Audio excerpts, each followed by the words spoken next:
Бул долбоор бир гана Кыргызстанда эле эмес, кошуна Өзбекстан Республикасынын бир канча областтарында иш алып барат. Ошондой эле Кыргызстандын Жалал абад, Ош, Баткен областтарында ишкерликти өнүктүрүү багытында иштеп келе жатат. Долбоордун негизги максаты бизнес жаатында ишкерлерге эң жакшы шарттарда аянтча түзүп берүү менен туристтерге жана экономикага бир аз болсо да салым кошуу дейт уюштуруучулар. Бизде Баткен шаарынан, анан ушу чек арадагы бизге жакыныраак айылдар Самаркендик дагы эң алыс Мадыген деген аябай жакшы жерлер бар экен. Ошол жактан келип атышат.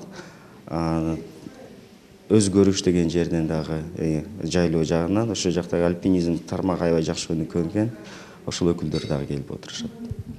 5 күндөн бери ушундай туризм багытындагы бизнес багытында катышуучуларды окутуп жатабыз. Бул катышуучулар негизинен ушул Майлы суу регионунан бар, Баткенден ушу өзгөрүштөн, Керапшинге дагы туристтерди алып барган, ошондой эле Зардалда дагы туристтер көп барышат. Ал жака дагы Зардалынан дагы ушу туристтер менен иштешкен адамдардын өкүлдөрүнөн бар биздин катышуучулардын катарында. Семинардын катышуучулары Баткен шаарындагы туризмге кызыккан жаңы бизнес баштоо алдында турушкан жаш студенттер жана чек арага жакын жайгашкан айылдардын 20га жакын жашоочулары катышышты. Централ Азия турист компаниясы менен 5-6 жылдан бери иштешип келем.